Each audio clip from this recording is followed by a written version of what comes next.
아마 시드니에서 저녁 예배를 드리게 된 우리 행복의 교회를 굉장히 사람들이 의아할 정도로 참 100% 출석하는 그 참 흐트러짐 없이 하나님의 인도하심에 순종하며 가는 그것이 본이 되어서 참 저도 기쁘고 하나님도 굉장히 기뻐하실 것 같아요. 이제 하나님이 허락하셔서 니들은 뭐 밤 9시에 드려도 다 드릴 수 있겠구나 이렇게 인정을 하시고 이제 합격. 그래서 12시에 예배를 드리도록 그렇게 하나님이 좋은 예배당을 저희들에게 허락하시고, 그 교회에서 앵글리칸 처치인데 많이 배려를 많이 했습니다. 그래서 그 교회 사인도 들어갈 장소를 제공해줘서 우리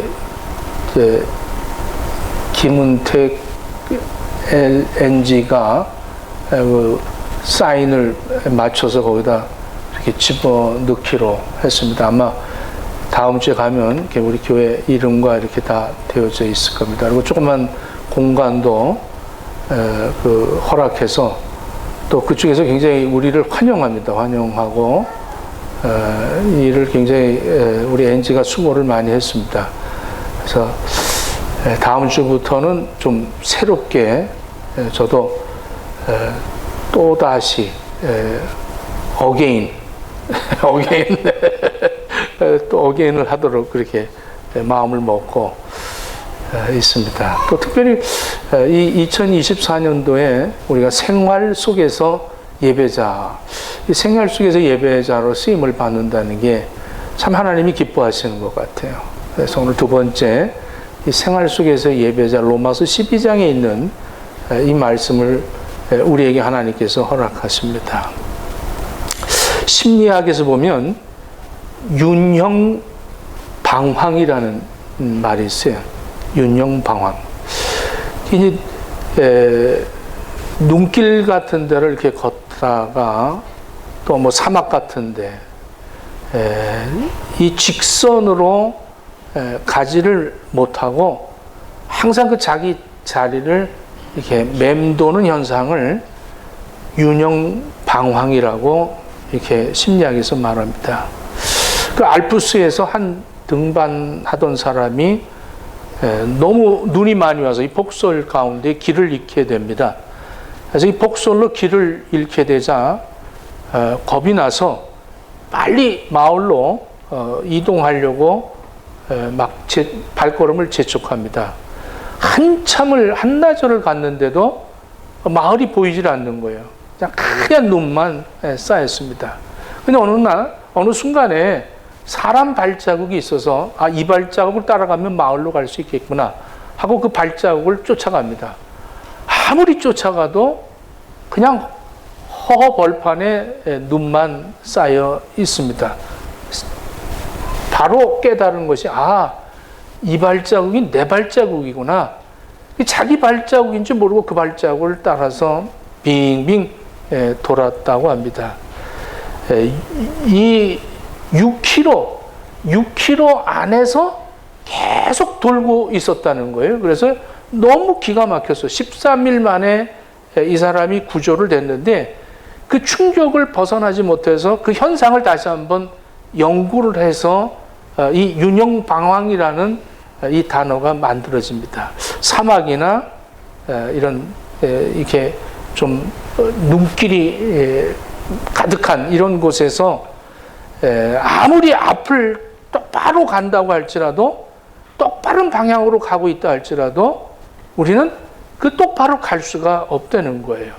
그러니까 사람들이 눈을 가리고 똑바로 걸어가면 20m를 걸어가면 4m가 방향이 곁길로 간다는 거예요. 근데 오늘 이 얘기를 듣고 집에서 한번 해보십시오. 이렇게 눈을 이렇게 가리고 이렇게 20m니까 뭐 20m를 가면 4m가 방향이 곁길로 간다는 거죠.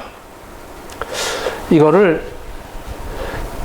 저는 우리 신앙생활을 할 때에 참 이렇게 유령 방황을 하고 있지 않는가. 내 발자국을 따라서 계속 쳇바퀴 돌듯이 맴돌고 있지 않는가. 이 여행을 하는 사람들이 그래서 나침판을 꼭 필수적으로 갖고 다니고, 또 나침판이 없을 때는 북극성을 항상 보면서 그 방향을 계속 체크를 하면서 가야만 아주 정방향으로 갈 수가 있는데, 그냥 발자국만 보고 그것을 따라가면 계속 그 방황하는 그런 사람들처럼, 이것이 어떤 나 개인적인 문제도 있지만 또 어떤 단체가 그렇게 한 집단이 그렇게 이렇게 유령 방황을 하고 있는 이런 모습들을 우리는 이 시대에 보고 살아갑니다. 나 혼자만 이렇게 내가 정방향을 향해서 간다는 것이, 그 어떤 집단이 그렇게 방황하고 있는데 나 혼자만 쏙 빠져서 나간다는 것이 그렇게 쉬운 것만은 아닙니다. 나 하나 바르게 산다고 해서 이 세상이 바뀔까? 내가 참 바르게 살면 다른 사람들이 굉장히 또 불편하게 느껴지는 이런 시대에 우리가 살고 있습니다. 은근히 또 내가 혼자서 좀 똑바로 가게 정로를 걸으면 좀 자부심을 갖게 되고 교만할 수도 있고, 또 내가 그러지 못한데 다른 사람이 그렇게 아주 참 성실하게 살면 왠지 그 사람이 밉고, 내가 그 사람을 따라서 똑같이 살 수가 없으니까 그 사람을 어떻게 방해를 하고 나하고 같은 그 맥락에서 살기를 바랄 때도 많이 있죠. 진리를 따라서 살아간다. 저나 여러분들이나 지금까지 신앙생활을 수십 년 동안 하면서도 아직까지도 내 발걸음을 따라서 유령 방황을 하면서 천국을 아직도 느끼지 못하고 천국을 가고 있다고 하면서 구원은 받았다고 하면서도 아직까지도 나는 세상에 맴돌고 살고 있다면, 여러분들 어느 때까지 여러분들 그렇게 살겠어요? 여러분들 자꾸 예수님을 바라봐야 됩니다. 자꾸 내 발걸음을 멈추고 예수님을 바라보고 하나님의 말씀을 받아야 되는 거예요. 그렇지 않고는 나는 이 세상에 맴도는 40년 동안을 이스라엘 백성들이 광야에서 맴돌듯이 늘 동일한 하루하루를 살아갈 수밖에 없습니다. 또 세상의 흐름에 순응하면서 살고 있는 겁니다. 세상의 틀에 맞추어서 살아가는, 그렇게 맞추지 못하면 협박당하고, 그렇게 살기 때문에 우리는 침묵하고 살 때가 많이 있습니다. 이런 세상에서 예수의 제자로 살다 보면 손해보는 것 같기도 하고 외면당하는 것 같기도 합니다. 그런 까닭에 오늘날 많은 그리스도인들이 수능형 인간이 되어버리고 맙니다. 참 안타깝죠. 그냥 순응하고 사는 거예요. 그 순간을 순응하고 그 문화를 순응하고 그렇게 사는 거죠. 시대마다 예수님의 제자들이 직면한 그러한 일들이 많이 있어요. 그러나 예수님 당시 때, 초대교회 당시 때에 그 예수를 따른다는 제자들에게는 핍박이 오고 또 죽이기까지 하는 그런 고통과 고난이 따랐습니다. 그래서 그때는 당당하게 그 고통을 그대로 감수하면서 예수님의 도를 따르던 제자들이 우리에게 너무나도 많이 역사적으로 찾아볼 수가 있습니다. 오늘 우리는 이 시대에 예수의 제자로 살아가면서 고민하는 게 어떤 영역에서 고민하고 있습니까?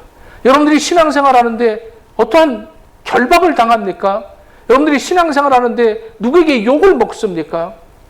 우리 젊은이들도 교회를 따라오는데 교회 와서 예배 드리는데 교회 가지 말라고 그러고 여러분들 예수 믿지 말라고 누가 여러분들을 핍박합니까?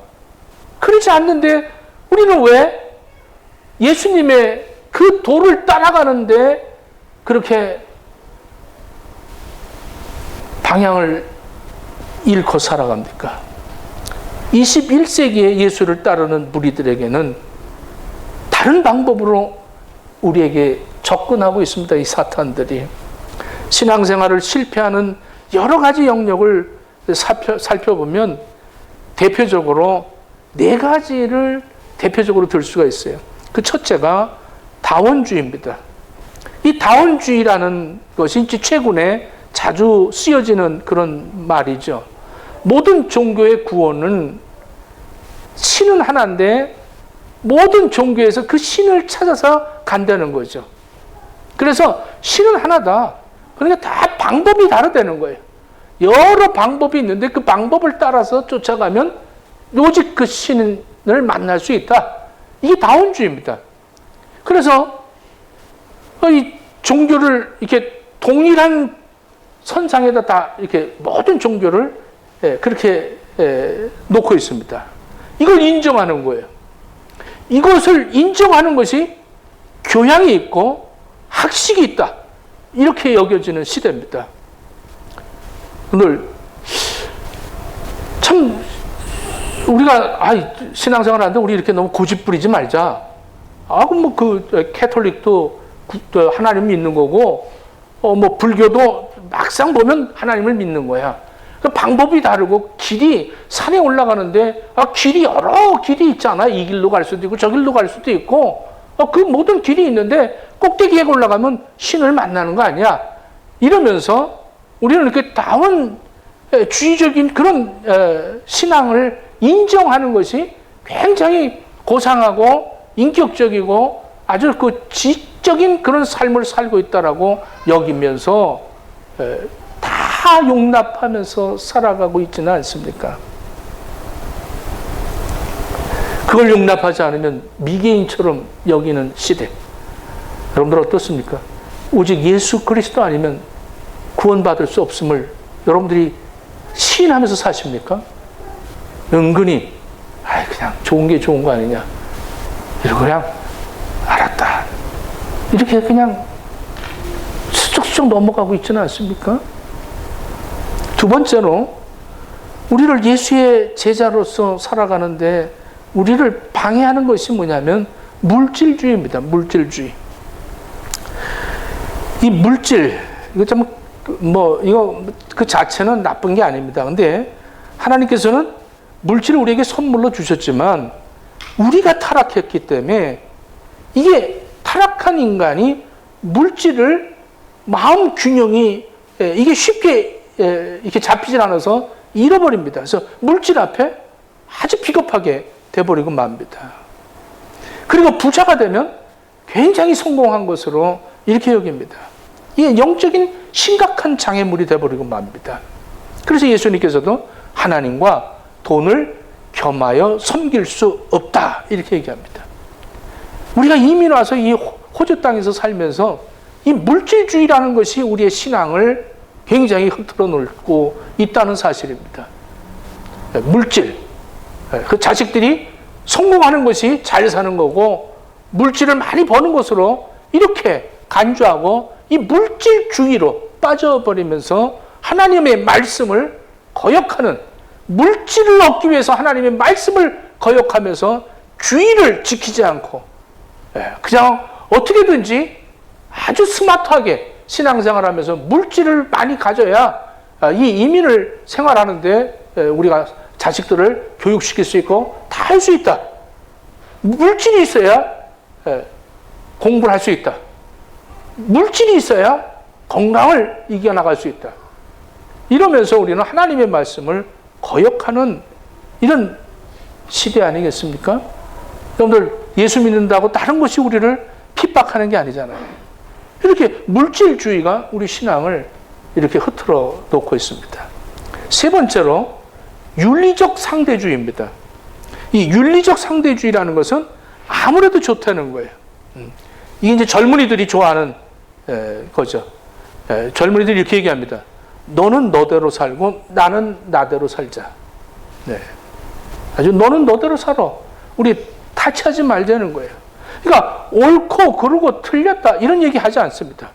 너 그러냐? 난 그래. 너 그러니? 절대 잘못했다, 틀렸다 얘기하지 않습니다.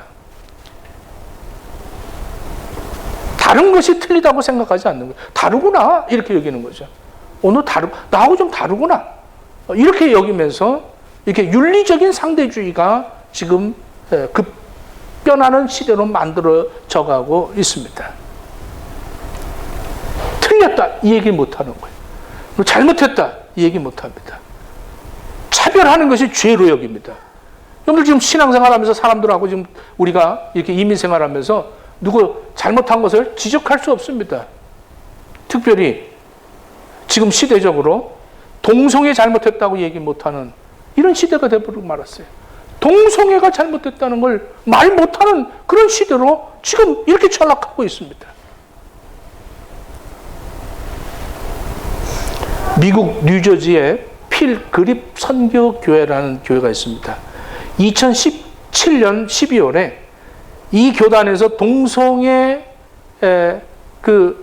성직자들을 이렇게 만들었어요. 그래서 이 필그립 선교교회가 2017년 12월 달에 이 동성애 목회자를 세웠다고 탈퇴를 하고 나왔습니다.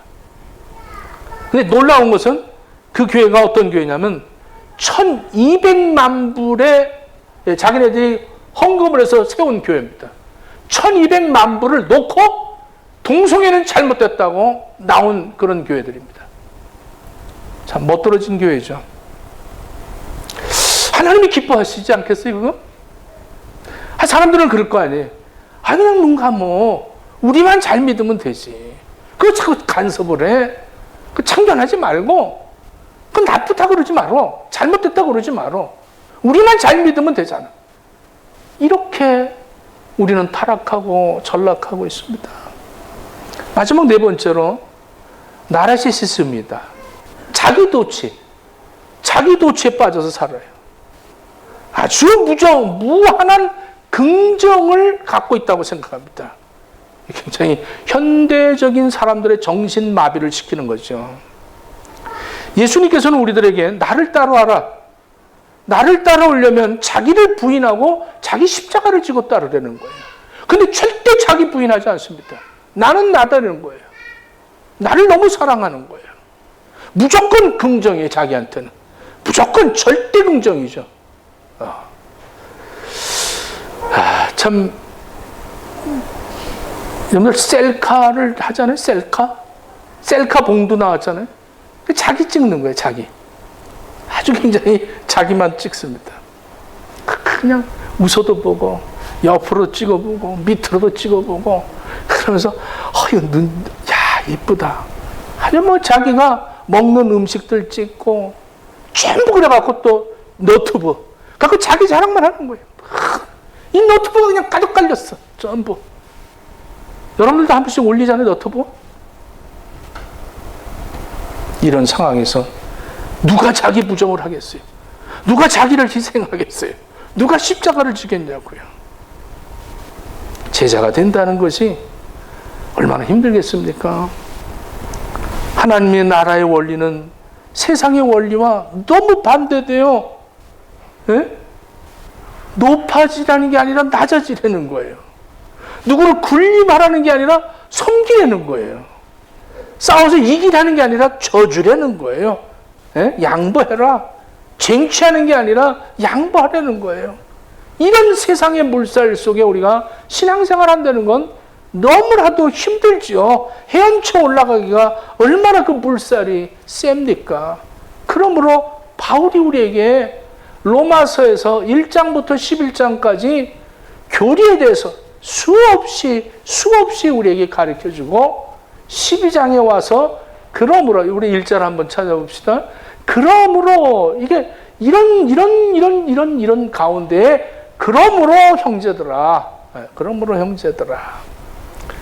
내가 너희를 하나님의 모든 자비하심으로 너희를 권한다. 너희 몸을 하나님이 기뻐하시는 거룩한 산제물로 드리라. 이것이 너희가 드릴 영적 예배다. 이렇게 말합니다. 2절 너희는 이 세대를 본받지 말고 오직 마음을 새롭게 함으로 변화를 받아. 변화를, 마음을 새롭게 해서 이 세대에서 이 지금 우리가 살고 있는 21세기에 이런 여러 가지 리즘으로 신앙생활하기에 굉장히 이 정신적으로 타락하게 만드는 이 시점에서 마음을 새롭게 하려는 거예요. 다른 걸 새롭게 하는 게 아니라 마음을 새롭게 해서 변화를 받아라. 여기서 이 변화라는 게 메타모르포라고 하는데 아주 보석 같은 단어입니다. 이 메타모르포는 예수님이 변화산에서 변화되었을 때 사용했던 그런 단어입니다. 이 단어가 이 신약성경이 2번 나오는데 고린도후서 3장 18절에서도 변화를 받으라는 거예요. 우리가 다 수건을 벗은 얼굴로 거울을 보는 것 같이 주의 영광을 보매 그와 같은 형상으로 변화하여 영광에서 영광에 이르니 곧 주의 영으로 말미암으니라. 예수 그리스도로 말미암아 내가 영광 중에 영광을 얻는 것이 내가 예수 그리스도로 변화를 받아야 된다는 거예요. 오늘도 이 본문에서 바울이 변화를 받으라는 거예요. 마음을 바꾸라는 거예요.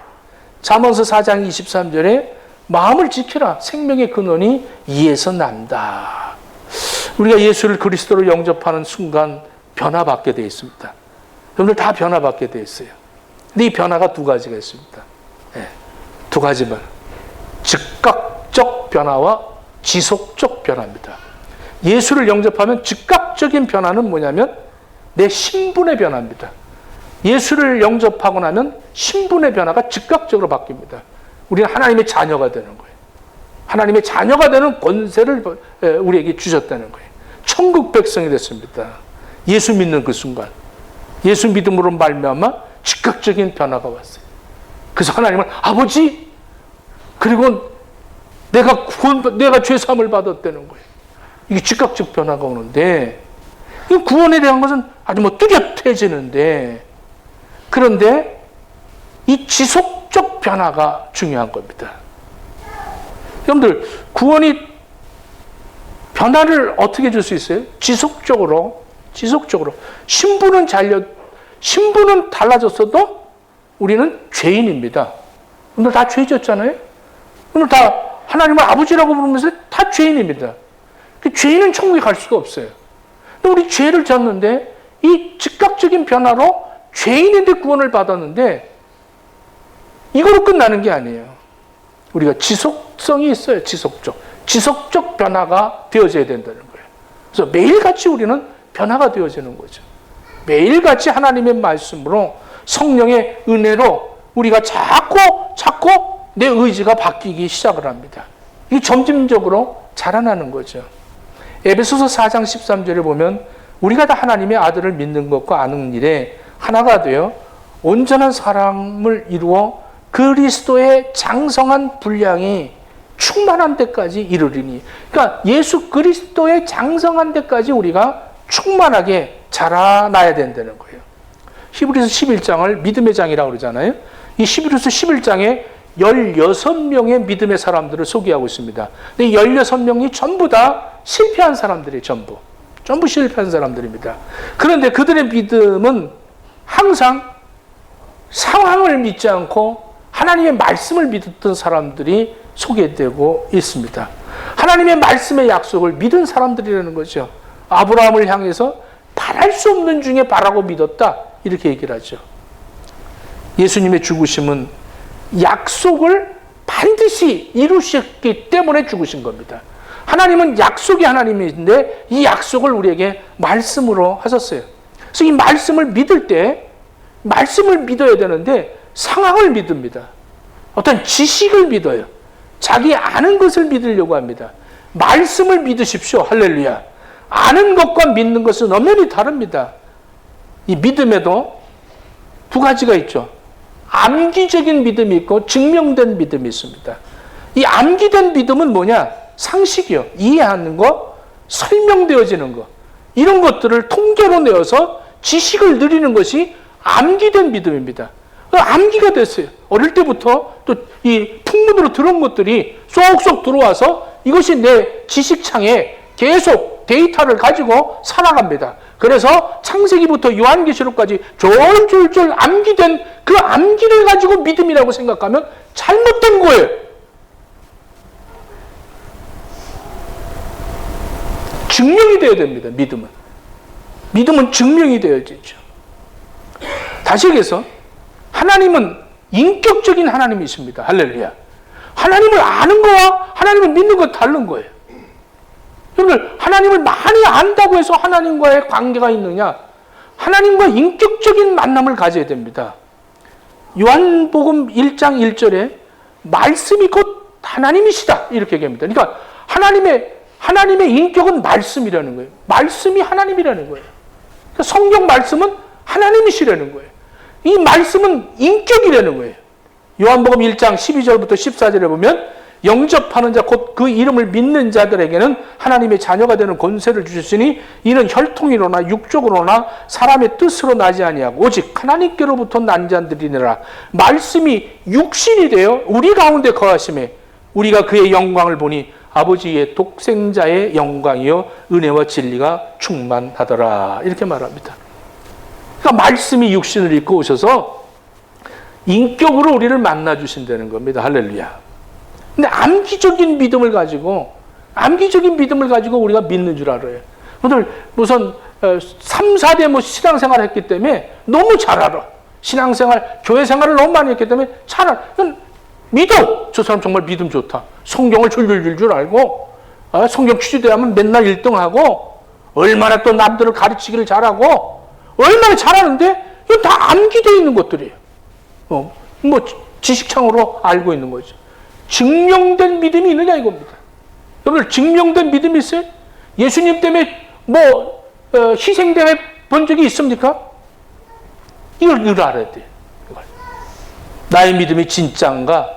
나의 믿음이 가짜인가? 이걸 뭐로 알 수 있습니까? 여러분들 뭐로 알 수 있어요? 테스트를 어떻게 합니까? 뭐로 할 수 있겠어요?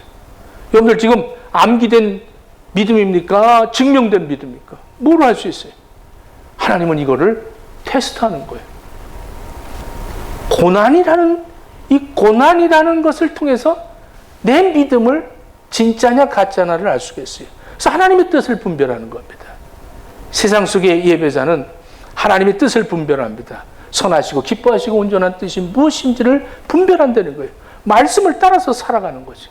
순종하면서 삽니다. 나의 생활 속에서 하나님의 말씀을 따르는 거예요. 내 생활 속에서 환경을 따르는 게 아니에요. 내 생활 속에서 상황을 따라가는 게 아니에요.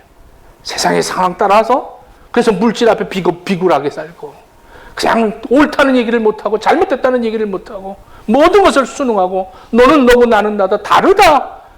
이런 상황 속에서 우리가 신앙생활하고 있지는 않습니까?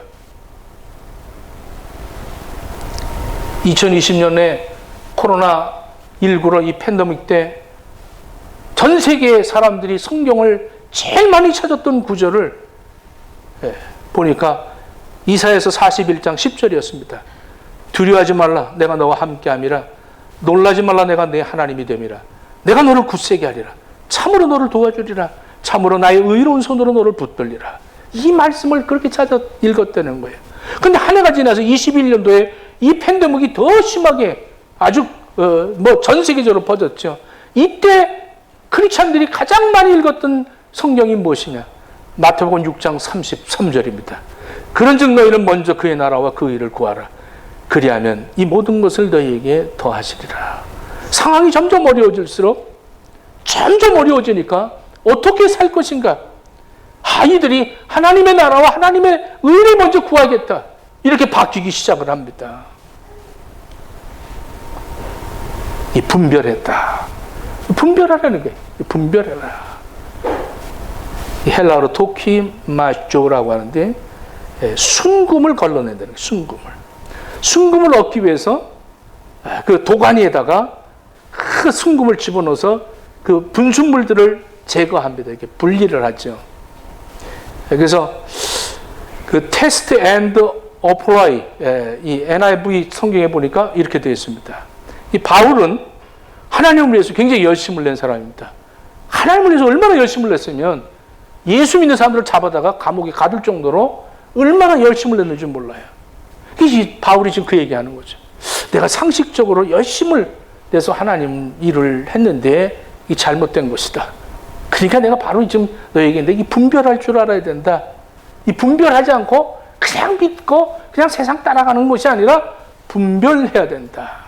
정금을 걸른다는 거예요. 정금을 걸른다. 예. 도키마죠. 걸러낸다는 거죠. 구분한다.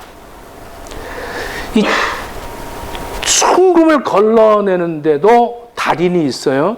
순금을 걸러낼 때. 달인이 있는데 이 도가니에다가 이 금덩어리를 집어넣고 막 녹이면요. 이 채로 건지는데 요게 아주 순간적으로 건지지 않으면 시간이 조금 늦으면 분술물들이 같이 걸린다는 거예요. 또 너무 빨리 건지면 금이 떨어지고 이렇게 조그만 양이 좀 모자르게 건진다는 거예요. 아주 정확한 순간에 이 금을 싹 들어야 금을 100% 건질 수가 있대요. 요 달인이 그거를 가르쳐 줬어. 어떻게 하느냐? 도가니에서 금이 막 녹아가면 막 끓을 때 순간적으로 자기 얼굴이 딱 비친대요. 순간적으로 자기 얼굴이 딱 비치는 순간에 들으면 100% 금을 건질 수 있다는 거예요. 그래서 제가 그 말씀을 듣고 우리 하나님이 우리의 삶의 현장 속에서 나를 정금같이 거집어낼 때 나를 고난의 도가니에 집어넣었다가 내 생각이 더럽고 추하고 악하고 음란하고 호색하고 그런 생각으로 가득한 내가 그냥 고난 속에 빠지게 되면 어느 순간에 나에게서 예수님의 얼굴이 보이는 그 순간에 옳다 하고 하나님이 건져주신다는 거예요. 할렐루야. 여러분들 아직까지도 못 견뎌 있습니까? 여러분들 예수님의 생각을 가지십시오. 예수님의 마음을 가지십시오. 예수님의 언어를 가지십시오. 그런 순간에 하나님이 100%의 그 순금 정금처럼 여러분들이 나올 수 있다는 겁니다.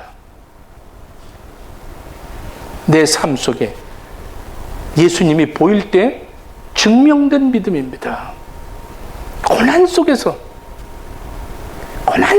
예배를 뜨겁게 드리는 거예요. 어떤 사람들은 찬란하게 황홀한 생활 속에서도 예배를 잘못 드리는데 고난 속에서도 예수 그리스도를 드러내는 그런 사람들이 얼마나 많아요. 여러분들 카타콤에서 초대교회 때 그 지하 무덤에서 예배 드리는 사람들이 뜨겁게 예배 드렸겠어요? 숨어서 그냥 드렸겠어요? 얼마나 뜨겁게 드렸겠어요?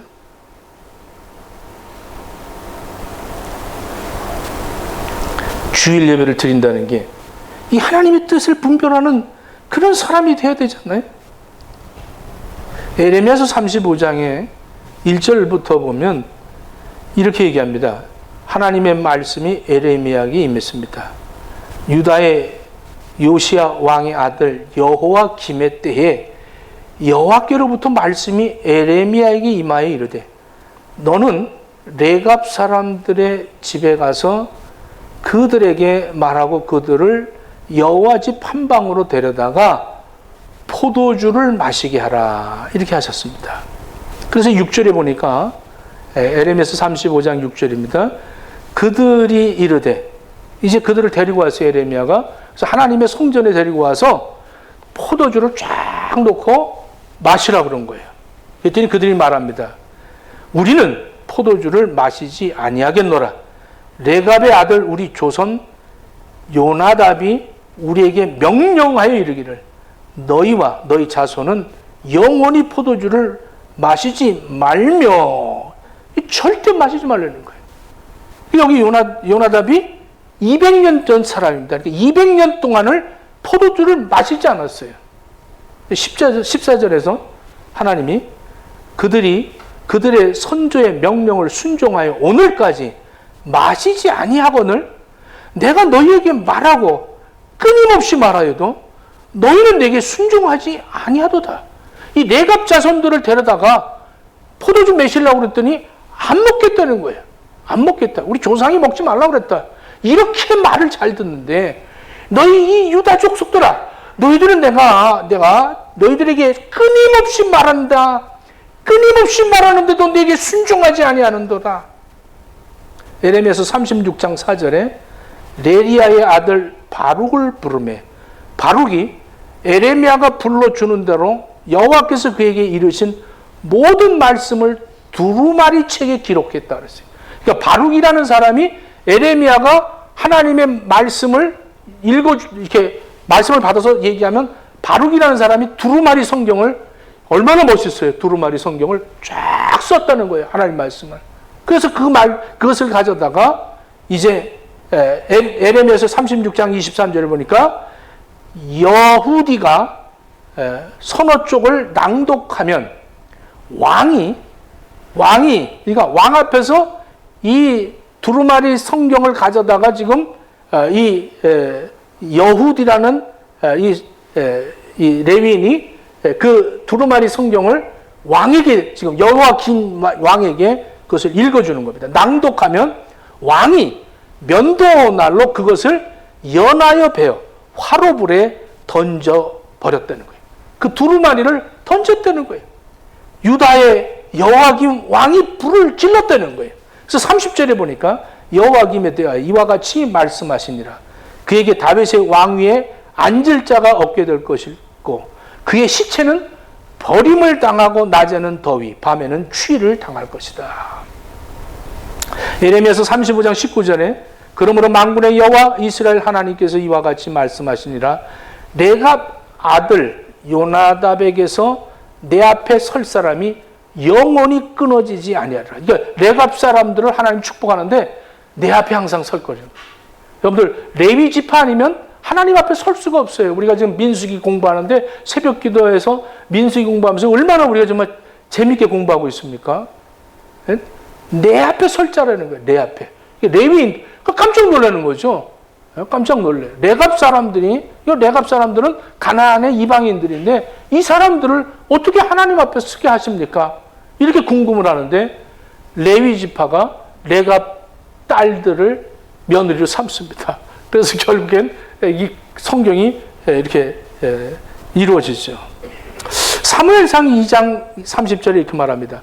나를 존중히 여기는 자를 내가 존중히 여기고 나를 멸시하는 자는 내가 경멸하리라. 그런데 하나님의 이 말씀을 순종하는 사람들이 하나님의 말씀을 그대로 지켜 행하는 자들이 능력이 있는 겁니다. 여러분들 교회라는 건 저와 여러분들이 교회입니다. 이걸 교회라고 하면 큰 오산입니다. 교회는 저도 교회고 여러분들도 교회예요. 교회는 어떤 이 숫자가 아니에요. 교회는 어떤 학식이 아니야. 학벌이 아니야. 교회는 어떤 물량이 아닙니다. 교회는 하나님의 말씀을 순종하는 능력인 거예요. 할렐루야. 근데 교회에서 거룩과 말씀의 순종이 없으면 그건 교회가 될 수가 없어요. 그걸 교회라고 하지 않습니다. 말씀은 인격입니다. 말씀은 하나님이세요. 곧. 말씀이 육신이 되어 우리 가운데 거하다는 거. 에베소서 1장 22절 23절에 보면 만물을 그 발 아래 복종하게 하시고 그를 만물 위에 교회의 머리로 삼으셨으니라. 예수님을 만물의 교회 머리가 되게 했다는 거예요. 그러니까 예수님이 머리고 우리는 예수님의 몸과 이게 교회라는 거예요. 그럼 머리가 명령하는 것이 인격 대 인격으로 우리에게 말씀하는 거예요. 이 말씀을 따라서 순종하는 것이 교회라는 거죠. 바로 우리가 그리스도의 몸이라는 거예요. 할렐루야. 여러분들 이 머리가 명령을 하면 이 육체가 순종을 해야지 정상적인 몸이 됩니다. 근데 머리가 명령을 하는데 눈 감아 그런데도 계속 눈 뜨고 있고 그만 오락해라 그런데도 계속 오락하고 욕하지 마라 그래도 막 욕하고 여러분들 이렇게 살면 이게 어떻게 하나님 예수님이 내 머리가 되셨어요? 아니잖아요. 그러면 우리는 예수님의 몸이라는 거예요.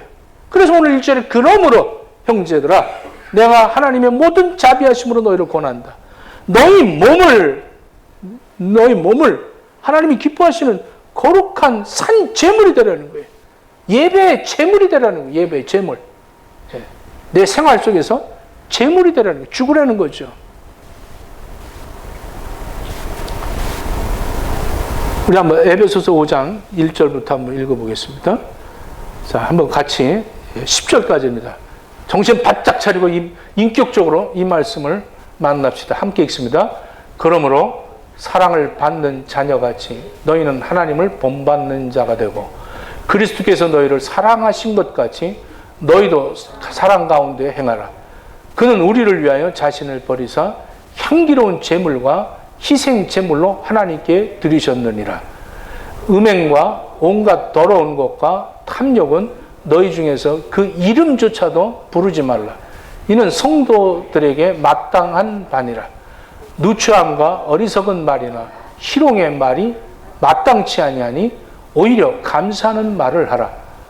너희도 정녕 이것을 알거니와 음행하는 자나 더러운 자나 탐욕하는 자나 곧 우상 숭배자는 다 그리스도와 하나님의 나라에서 기업을 얻지 못하리니 누구든지 헛된 말로 너희를 속이지 못하게 하라. 이로 말미암아 하나님의 진노가 불순종의 아들들에게 임하나니 그러므로 그들에게 함께 하는 자가 되지 말라. 너희가 전에는 어두움이더니 이제는 주 안에서 빛이라. 빛의 자녀들처럼 행하라. 빛의 열매는 모든 착함과 의로움과 진실함에 있느니라. 주를 기쁘시게 할 것이 무엇인가 시험하여 보라. 여러분 여기 지금 보면 우리가 예수님이 제물로 하나님 앞에 드린 것처럼 우리가 산 제물이 되어지려는 거예요. 근데 여기서 되게 참 이게 전부 말이에요. 말. 1절부터 에베소 5장 1절부터 보면 이 말 거짓말하는 거, 이간하는 거, 속이는 거, 아주 더러운 말하는 거 이런 것들이 전부 이거 입 밖에 그거 내지도 말라는 거. 입 밖에 내지도 말라. 사탄을 마귀라고 그럽니다. 이 사탄을 마귀라는데 이 마귀가 디아볼로스입니다. 헬라어로 디아볼로스라는 게 뭐냐면 디아볼로스는 거짓말하는 자, 속이는 자, 이간질하는 자 이거를 디아볼로스라고 합니다. 이게 무슨 말이냐? 마귀가 우리들을 이용해서 입에서 자꾸 나쁜 얘기, 부정적인 얘기, 불평, 불만 이런 얘기만 한다는 거예요. 남을 이간질하고 또 음담패설하고 이런 얘기만 한다. 농담하고 이런 걸 좋아한다는 거예요. 이걸 아주 영적인 예배자가 되라 이렇게 얘기합니다. 이 시대를 본받지 말라는 거예요. 내 힘으로 힘들죠. 무거운 짐을 나 홀로 지고 아까 찬송했는데 무거운 짐을 나 홀로 지고 견디다 못해 쓰러질 때 불쌍히 여겨 날 구해주리 은혜의 주님 오직 예수는 나의 능력이 되사 세상을 이길 힘 주시네. 할렐루야. 세상을 이길 힘을 어디서 받아요? 예배할 때 변화가 되어지는 거예요. 예배를 통해서만 하나님께서 우리에게 변화를 시켜주는 거예요. 예배가 얼마나 중요한지 모릅니다. 예배를 통해서만 하나님의 뜻을 분별할 수가 있는 거예요. 내가 살아야 할 이유가 무언가를 알 수 있는 거예요. 예배를 통해서. 하나님은 인격적이기 때문에 말씀으로 우리를 만나주시는 거예요. 그래서 말씀을 받는 거예요. 내가 비인격적으로 하나님 말씀을 거역하고 있다는 것은 벌써 하나님을 인격으로 모시지를 못하는 거죠. 이거는 지적인 것, 아는 것으로 아는 믿음을 갖고 있는 거예요. 증거된 믿음이 여러분들에게 있기를 예수님 이름으로 축원합니다. 한 해 동안에 이곳에서 여러분들이 얼마나 정말로 이 저녁에 예배드리고 월요일부터 또 힘써 일하느라고 얼마나 수고하셨습니까? 그런 나의 삶의 현장 속에서 아마 여러분들은 정말로 하나님의 제물로서 내가 희생하고 하나님 앞에 영적 예배를 드리는 예배자로 쓰임을 받는다면 이제 예배당을 옮기고 나서 여러분들에게서 진정한 열매가 맺어지리라 저는 믿어 의심치 않습니다. 여러분들이 이제는 끌고 오는 사람들마다 전부 여러분들의 열매가 되는 거예요. 여러분들이 진정한 참 크리스찬이 되어서 진정한 믿음을 이 산 제물이 되어서 하나님 앞에 예배자가 되십시오. 하나님은 여러분들을 사용하기를 원하시는 거예요. 세상에 그냥 이 이민 생활 속에서 같이 그냥 뭉쳐서 사는 그런 방황을 하는 그런 사람들이 아니라 여러분들 산 예배자가 되어지기를 예수님 이름으로 축원합니다. 기도하겠습니다. 나를 향한 하나님의 뜻이 무엇인가를 분별할 수 있는 진정한 산 제물이 되어져 영적 예배자가 되어지기를 원합니다. 예수님 이름으로 기도합니다. 아멘.